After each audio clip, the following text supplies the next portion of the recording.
Right, so we're recording now. Well, thank you very much for joining us.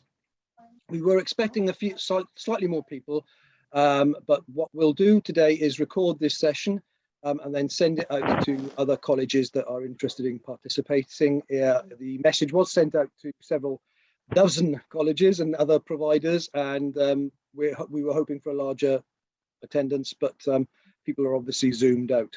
So the plan today is to run through an introduction to the WNO, the WNO set design competition live brief, then sort of like go through some sessions where people have any questions over that project. Look, we'll explore the history of the project, and then we'll go through the running order of the project for this year, for the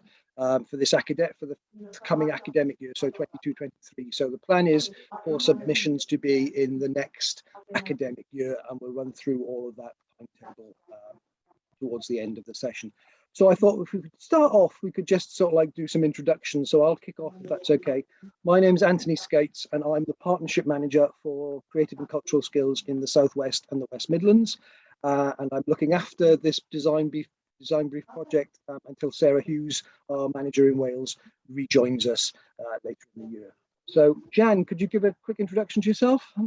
Yeah, hi, I'm Michaelis. I'm the Technical Director for Welsh National Opera. And we just relished the chance of having the opportunity to work with CC Skills and the colleges on the design brief. Darren. Hi, Jane and Ian. I run Cardiff Theatrical Services on behalf of Welsh National Opera. We are their scenery building workshops. We employ project managers, administrators, carpenters, welders, drafting team, scenic artists, so a whole range of really useful sort of craft skills. And I think, hopefully you've got those kind of students in your building. And I think this challenge is really important, that it sort of just opens up the possibilities of the world we live in. Thank you. And Bob. Afternoon, my name's Bob Pagett. I'm head of production with the Welsh National Opera, responsible for the production management of all the productions and the making departments for those productions. Brilliant, thank you. And Ian and Jane, would you be able to introduce yourselves just so you know where you're from? That's okay. Sure. Do you want to go first, Jane? Yeah, can do. Can you hear me? Yes. Yep, great. I'm at City of Liverpool College. I teach the costume course here, but there is a set so I can pass on information if it's only sets design the competition. We do have a technical theatre as well. So I teach level 3 first year and second year students costume design. We'll come back, thank you, Jane, and we'll come back to the ability of other people from other design disciplines to enter the competition later, because last year we had a really healthy set of applications from people from across the spectrum of design courses. And Ian. Hi, sorry, I cut out there. I missed Jane entirely, but I'll tell you about what we do. I'm Ian Teague, and I'm the Assistant Director of Production Arts at the Brit School. So we work with 16 to 18-year-olds. And we do a range, we do all sort of production art. So we do set design, costume design, lighting, sound, and it's a very practical based course. And our students sort of move on to either go straight into industry or onto higher education to do design courses of one sort or another. Brilliant. Thank you very much, Ian. Jan, would it be possible to sort of like have a chat with you about just 2 minutes, just giving an overview of the WNO for people who perhaps are not, we throw these acronyms about WNO and assume people know who they are, but just an introduction, brief introduction. Yes, of course. So with the Welsh National Opera, we have been in existence well over 75 years now, originally founded by miners, singing miners as it were, turned professional later on. We've got a long history of producing the well-known shows as well as the slightly less well-known shows. A long tradition of offering up world premieres within WNO and creating our own productions. We are the largest arts company in Wales, and we're the largest touring opera company least in the UK, and occasionally we aim for being larger than just the UK touring company. We tour regularly in the UK twice a year. So in many respects, we are also the opera company for places like Birmingham and Southampton and Plymouth, Milton Keynes, Liverpool. And we really relish that thought that we can go around the country and we're not just set in one theatre. Of course, within that lies the slight predicament that whatever we create as a production needs to be able to fit both into the Cardiff venue, which is a huge venue, the Wales Millennium Centre that we're in, and much smaller venues around the country. So from the word go, as that touring company, we need to keep an eye on our productions being able to fit a very large stage and a very small stage. We are a full-time ensemble company. We have about 70 people within the technical department on a permanent basis across 12 sections in the department. And there's a huge range of skills, and there's anything, Ian, I guess you will relate to that if you're teaching in all of these disciplines. There's anything from truck drivers through to carpenters to costume makers, wigs, makeup people, and of course the stage, electric, stage management people. So it is quite a large department that tries to come together on production of our shows. That's the very potted history of WNO. We do about 90 of these productions a year, plus events and ancillaries. So it's a very busy company as well, but we are always looking for new talent. And you know, this is one of the major opportunities for us to see really young raw talent, and perhaps people who haven't even decided yet to come into theatre design, but certainly into our business and our industry. Thank you very much, Jan. And so to move on from that, talking to Darren now. Darren, what is the design challenge? I've no idea. No, the design challenge is an opportunity, I think, for students to take on the role of an operatic or a theatre designer and go through their process. So you know, they are given 3 synopsises of one of the acts of the opera to read and to understand. They get to choose which of these 3 synopses they wish to design a set for, and then what we want to see is how they do their research, how they sort of decide that they want to sort of tell the story that's presented in that synopsis. So we ask them to do, I guess there's historical research, there's looking at, a lot of people tend to look at sort of other productions that have been done.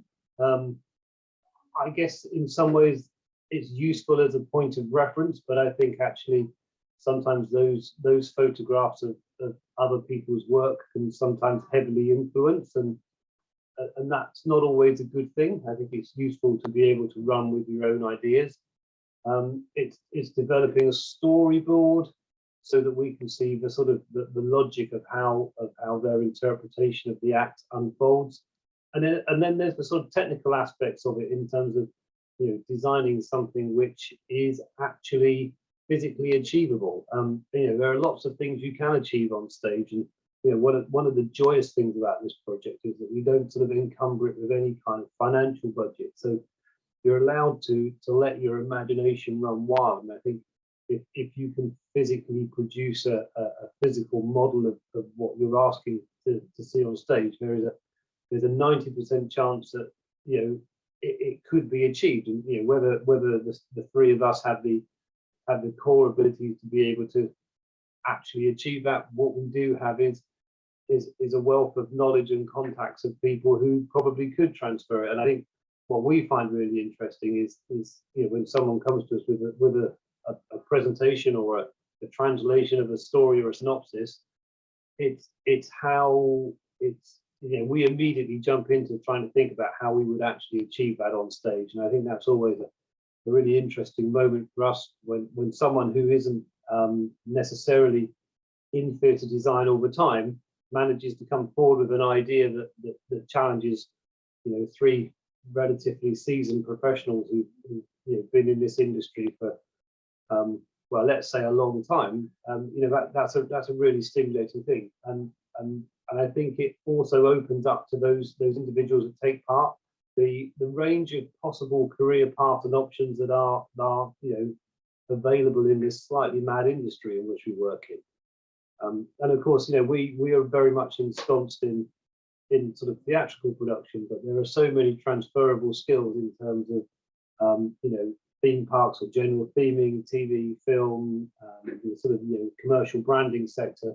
So the disciplines that someone would pick up and use during this challenge are hugely transferable across a really wide range of creative disciplines. Thank you, Darren. Yeah, and my personal experience of working with WNO and Cardiff Theatrical Services is that the skills are definitely transferable, because we once had some people on placement with you in my last job who were TV and film set design, weren't they, rather than Yeah. theatrical set design. So Yeah. definitely transferable. Just to follow on from that, or with all three of you, last year we did, as part of the design challenge, just to let you know, Jane and Ian, we did Tosca, and the young people who entered the program created a scene that was based on a scene from Tosca. What's your feedback from last year? Because we did it slightly differently in that obviously everything was submitted virtually, and we also allowed people to involve enhanced and virtual reality in their concepts. What was your feedback from that, and how does that feed into our plans for this year? I think so. Last year we should I jump in, Jan, or do you want to? Last year we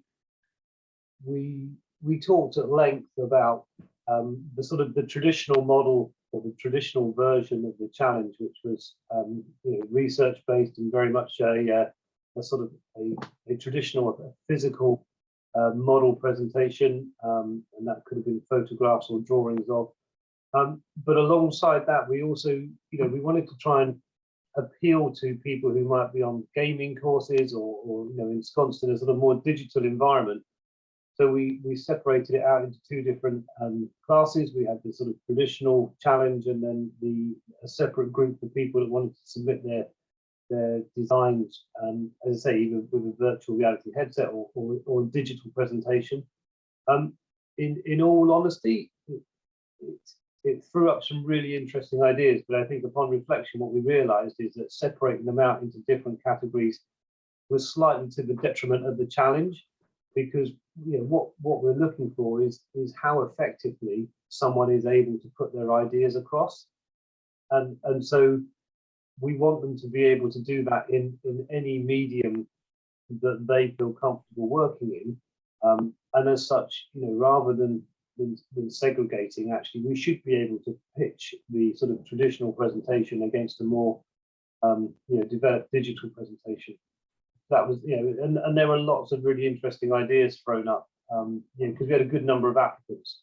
So no, it was good. It was good. It feels like, with everything that's gone on over the last 12 months or so, that it was a very, very long time ago. And I think that's why we're keen to sort of try and make sure that the challenge picks up a bit more momentum this time. Great. Yeah, and if you've got any feedback on that. Yeah, just to jump in, I think you know, for the students to submit their designs in whichever way is absolutely fine. And I think Darren's absolutely right. There does not need to be a separation. However, the one thing that was really noticeable is that in terms of containing the scale and making it something that we can actually put into practice theoretically, some of the digital worlds just went a little bit too far in terms of scale, and potentially went entirely anchored in something that you could physically achieve.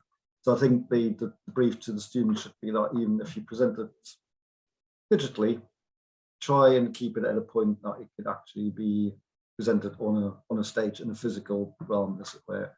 And vice versa, if you present a physical model, you know, it's quite important for us also to understand finishes. But one of the main things along all of these is that we can follow, as Darren said earlier, is that we can follow the logic of development of the design, that we understand what the notion is behind the design rather than potentially the finished article itself. And that's really important to us, that there's that narrative there. Great, thank you very much. Bob, do you have anything to add to that? Just give you the opportunity. No, the only thing I would say, and I think it probably comes from us more than anything, is that I think what would help the students if we provided a sort of footprint that we wanted them to work within. I think if we say think about putting it on a stage, well, that could mean any stage. I think we need to probably give those guidelines, and I think Jan's absolutely right. The only thing that I thought was lacking from last time was maybe understanding the thought process as the ideas developed, because you could sometimes see a very reasonable thought process that suddenly changed to a final design that you couldn't quite understand where it had come from, and it was very different from where it had started. And I think just being able to follow that story through is really important from a design point of view. Great, that's important. I think that's an important point, and perhaps over the next couple of weeks, because obviously this is quite a very early launch. Over the next couple of months, before we have the formal sort of like everything is sent out to the colleges that are interested in participate, I'm sure we will develop some specific guidelines for this year, which will be sent out to all of the entrants. And I look forward to working with you on that, and Sarah when she comes back. So that's the project, that's the WNO, that's their history. That's the feedback from last year, which was Tosca, obviously. We're not sure which opera it's going to be this year yet, but it's obviously going to be something within the WNO repertoire. Jane and Ian, at this point, I've got a few questions that I've prepared just to sort of like define the discussion. But do you have any questions that you'd like to sort of like just butt into at this point? Ian, over to you first, and that Jane. Yes, definitely. So first of all, I'd like to know what the dates are, what the sort of timeline is on it. Yeah, I'll be running through that at the end, Ian. Brilliant. You've just I'd written down what is going to be the opera. You said it will be announced. Yeah. To be announced. That's fine. It's likely to be either Bohème or Magic Flute. So it's a fairly standard repertoire piece. Right. Okay, that's great. You talked a little bit about someone saying about a footprint. Is it going to be a specific venue? From my point of view, that would be quite helpful if it was a real venue, and we could have ground plans and stuff. Or is it going to be like it needs to tour to this venue and that venue, or that would be useful to be clear in the brief, I think. I don't think it'd be a problem. We can choose a venue and provide that you require for that. Do they? So and it's like, what do they actually? It seems like it's sort of fairly open in terms of the format in which they submit it. Is it a physical model? Is it? You've talked about storyboards, but. And again, are we physically submitting things? Is it going to be digital? Is it going to be an exhibition or anything? I'm not quite sure how that works. I think you can probably do either. I mean, we wouldn't be expecting a full model at this stage. The designs can be either hand drawn and in a folder and sent to us. They can be digital. But having said that, it is really up to your students how they want to translate or explain the idea to us in the best possible way. Practical thing is, of course, that it's much easier to send an electronic file, but an electronic file has always got a little bit of a drawback because it doesn't quite. I haven't seen one so far that translates the personality of the student into the set design, to be honest. With more handmade or hand-drawn things, you tend to get a little bit more of a feel for the student. And we've had some in last year that was a mixture of both, where the final model was really digitally created and printed off and put into a folder, but together with the scrapbooks, the mood boards, with all of those things. And sure. So we don't want to be too restrictive. Okay, it's fine. I mean, I'm looking at this as this is something we can sort of fit into our curriculum, or and our timeline. And so it might be that if we internally set some sort of guidelines to say we want them to do model one scene or whatever, then you see, it seems that you're fairly open to what it is they submit. Yes, I think normally in the brief, when it comes out, so the brief will have design brief within it. We would normally be asking, depending on the opera, we would say, if take Bohem, for example, we would be asking just for one act, not the whole opera, No, sure. to focus on. Say, yes, but we can absolutely work with you on what you needed to be in order to fit into the curriculum. Okay. No, it all sounds really exciting. Did they win anything? Is there, They have in the past. And we sort of, when we originally started, we were giving tickets or access to WNO in work placements. Now those things have never quite worked out. What we have done in the most recent history is to go back to the tutors of the winners, of the people who've been nominated, right. to see that we can find an individualized gift for them. So they've been different gifts, but there's a price at the end of it. Okay, that's brilliant. That was all my questions. Thank you very much. Thank you, Ian. Very useful. Darren, you wanted to interject at that point.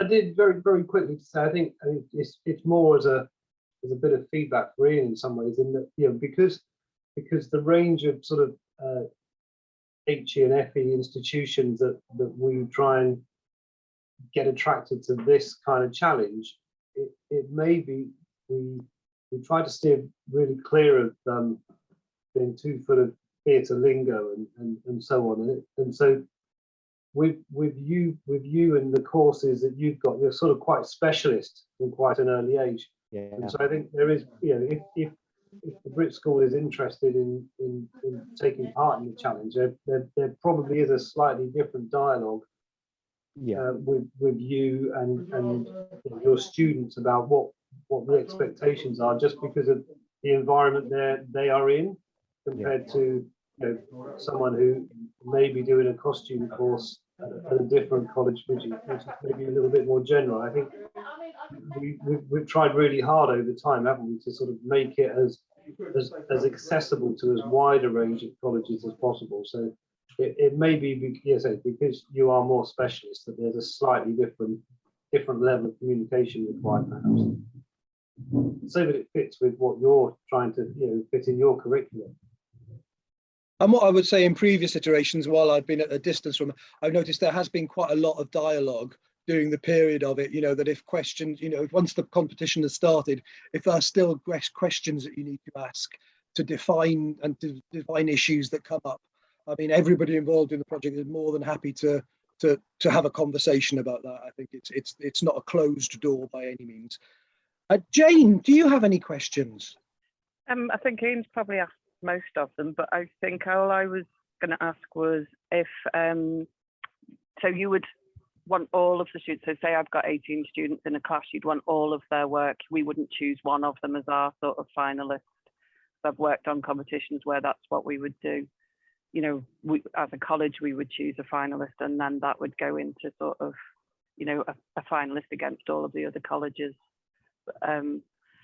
I don't like doing it. I'd prefer that it was other people who were looking at, all my students' work. It's from our point of view, that's a nicer way of doing it if you've got a good body of students.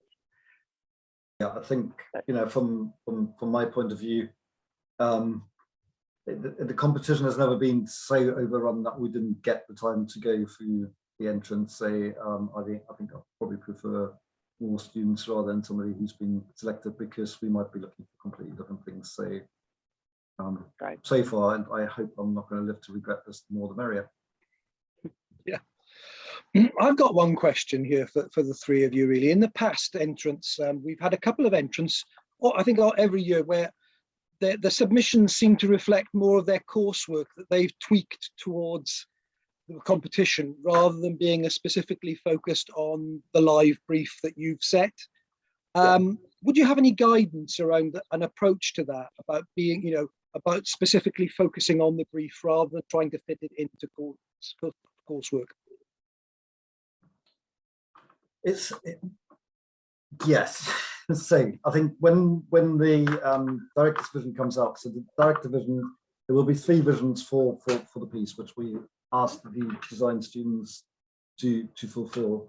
Those 3 briefs are generally open enough that they will fit within whatever the current coursework is. So they can range from very traditional to contemporary to slightly off the wall, I think would be the right name for it. So they can fit in there, but there needs to be an arch back to explain how it actually fits together with the brief that we've given. Say if it's a specific opera, and we've all been to see opera, and they've got a wide range of interpretation. The interpretation needs to be there, and the logic behind the interpretation needs to be there. And I think that's what I was referring to earlier about the narrative. If the right thinking process is behind it to combine the 2, wherever they are in the current curriculum to what we're asking for, then that is mainly explained in that narrative to say this is how I see it because of those factors. It is quite a wide open brief in that respect, depending on which vision you pick. Great. And another question I've got, I suppose, is that opera is obviously a performance-based art form. It's within a performance venue. Is there anything that the young people who are participating in this program need to think about in terms of opera as being unique within a performance space? Any particular characteristics that they need to be aware of? I guess the singers, the performers would need to have sight of the conductor.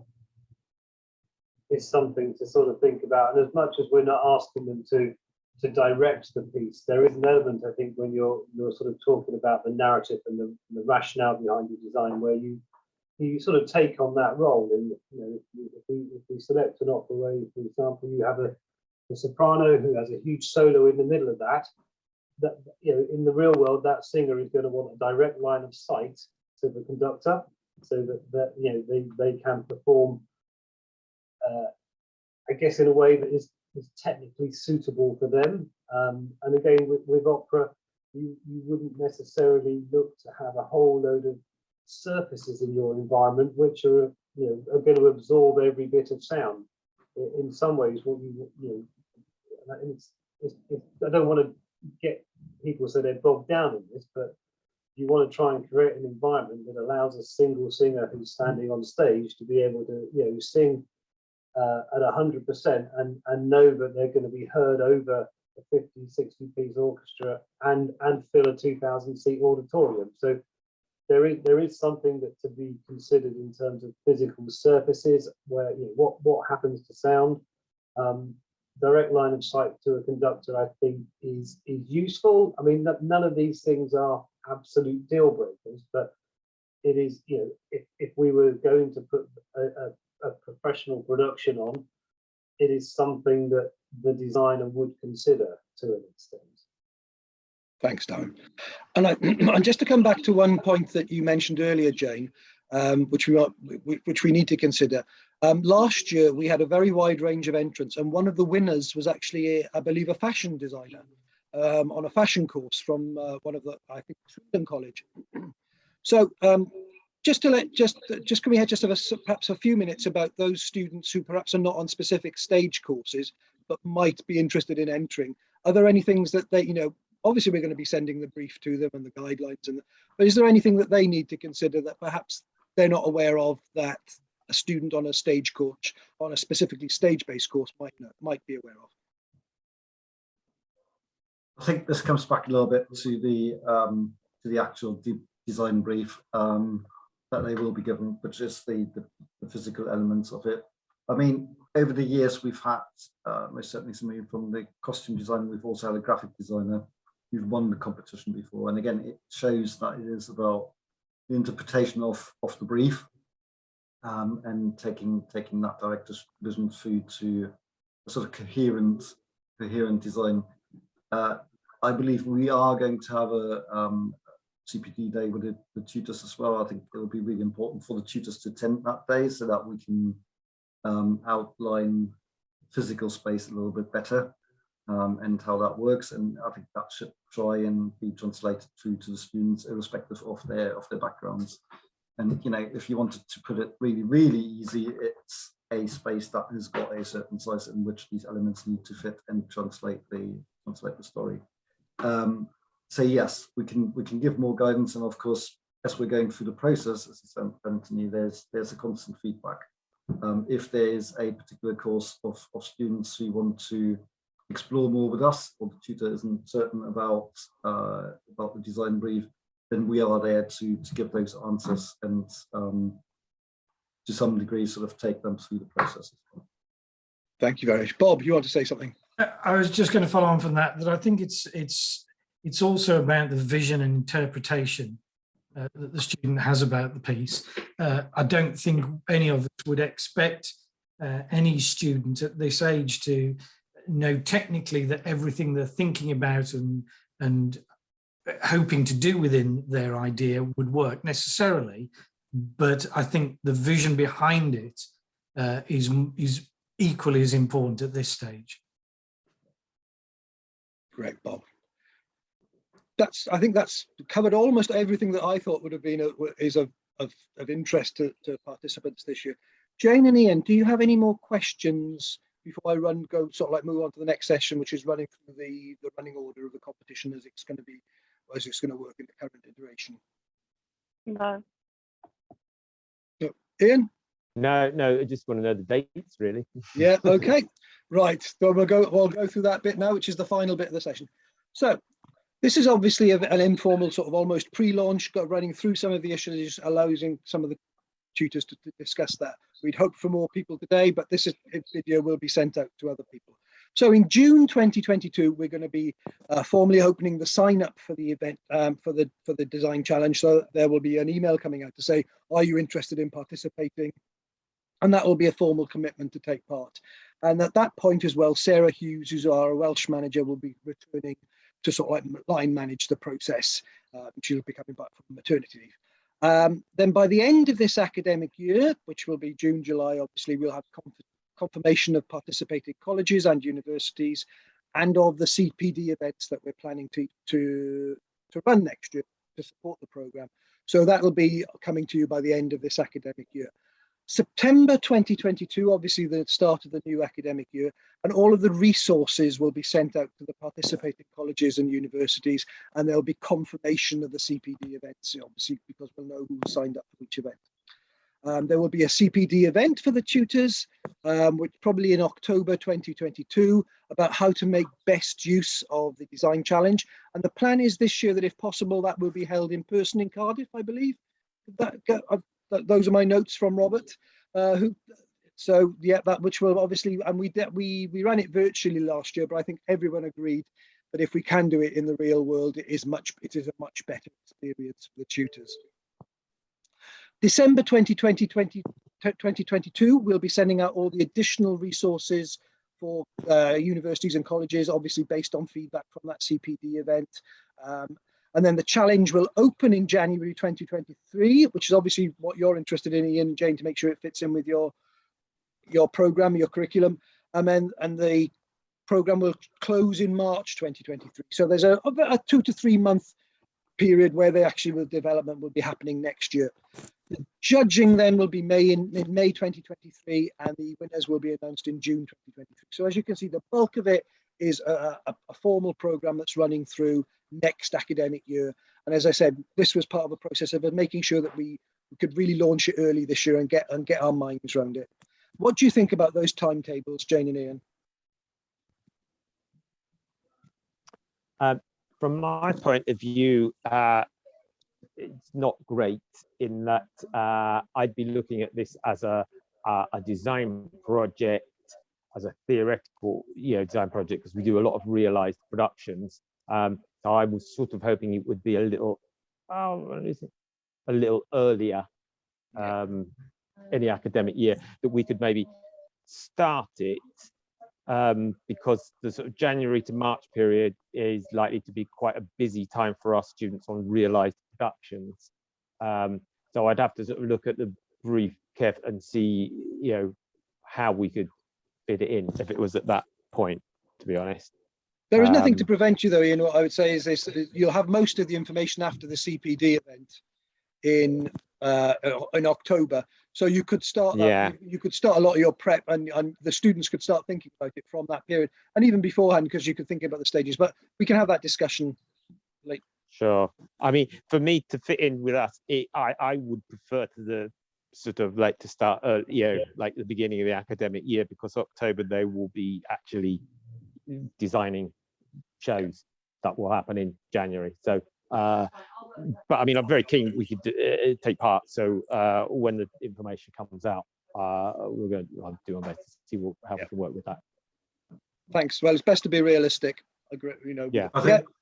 I think from our point of view, Ian, if they're the drivers and they're the drivers that go throughout the sort of academic year, because you won't be the only one in that position, we can adjust it. I'd much rather adjust the timescale to have more participants than to the exclusion of participants. So it's really important that you keep feeding that back to CC Skills, Ian. Yeah, we can adapt the CP. I mean, the CPD day is down in the agenda for October, but it's not fixed yet or anything like that. So. Yeah, I mean, I think because we are such a specialist institution, I don't know whether, I mean, I feel I would be very happy to run this with my students in the early part of the academic year without having done the CPD, you know. So in a sense, I know, you know, if we started early, it might feel that my students were getting longer, but they wouldn't, because they would only have a certain amount of time on it before they moved on to other projects, really. So anyway, it'd be nice to see how that transpires, really. And Jane, how does that work for you?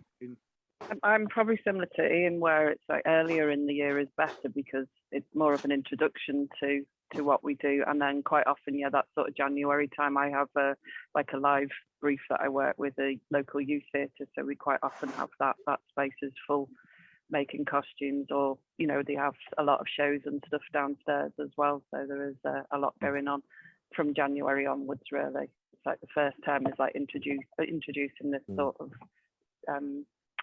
themes and stuff like that, so it would work probably better in the first term. Okay, well, we'll have a chat about it and see how we can best process it and fit it in. Well, I think that's as much as I need to cover in today's session. I hope that's been of use to you both.